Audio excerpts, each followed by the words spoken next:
بسم اللہ الرحمن الرحیم۔ السلام علیکم ورحمۃ اللہ وبرکاتہ۔ دوستو، آج کی ویڈیو میں بیان کروں گا کہ ابلیس لعین پہلے کون تھا اور اس کا پہلے کیا مقام تھا، اس کا نام کیا تھا۔ سامعین، بقول حسن بصری، ابلیس فرشتوں میں سے قطع نہیں تھا۔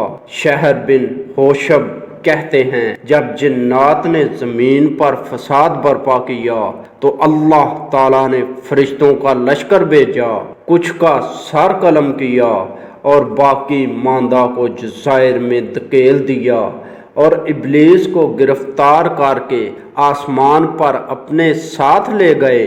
جب ملائکہ کو آدم علیہ السلام کے سامنے سجدہ ریز ہونے کا حکم ہوا تو ابلیس نے انکار کر دیا۔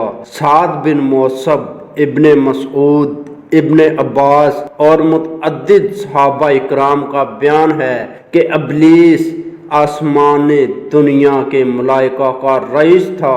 اس کا نام عزازیل تھا اور کنیت ابو قردوس۔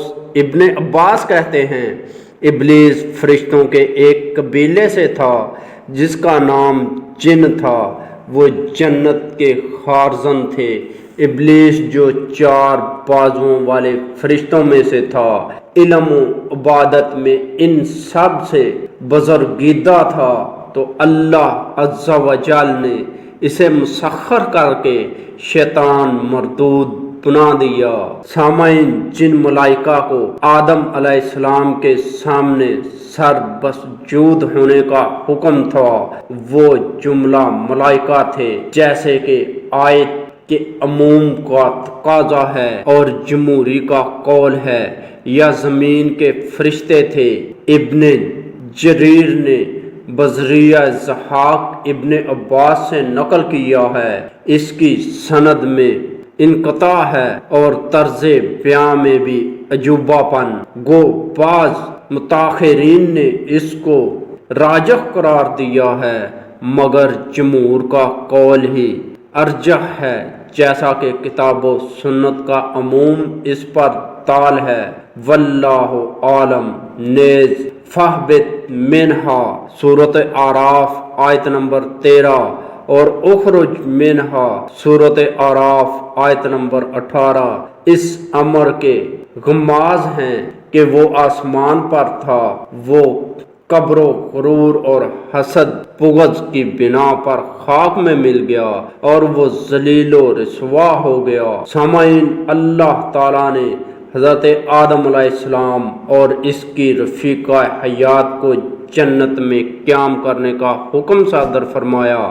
یا آدم اسکن انت و زوجک الجنۃ، سورۃ البقرہ، اور فلا یخرجنکما من الجنات فتشقی، سورۃ طٰہٰ۔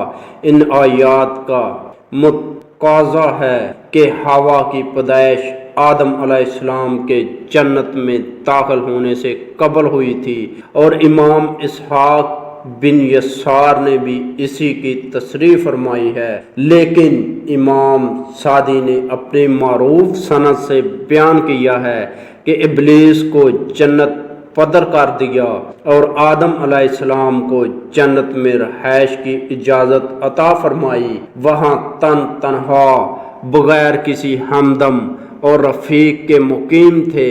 نیند سے بیدار ہوئے تو ان کے سر کے پاس عورت بیٹھی تھی جسے اللہ تعالیٰ نے آدم علیہ السلام کی بائیں پسلی سے پیدا کیا تھا، تو پوچھا تو کون ہے؟ اس نے عرض کیا عورت۔ پھر پوچھا تو کیوں پیدا کی گئی ہے؟ اس نے کہا آرام و سکون کی خاطر۔ ملائکہ نے مبلغ علم و معلوم کرنے کی خاطر دریافت کیا، جناب اس کا نام کیا ہے؟ فرمایا حوا۔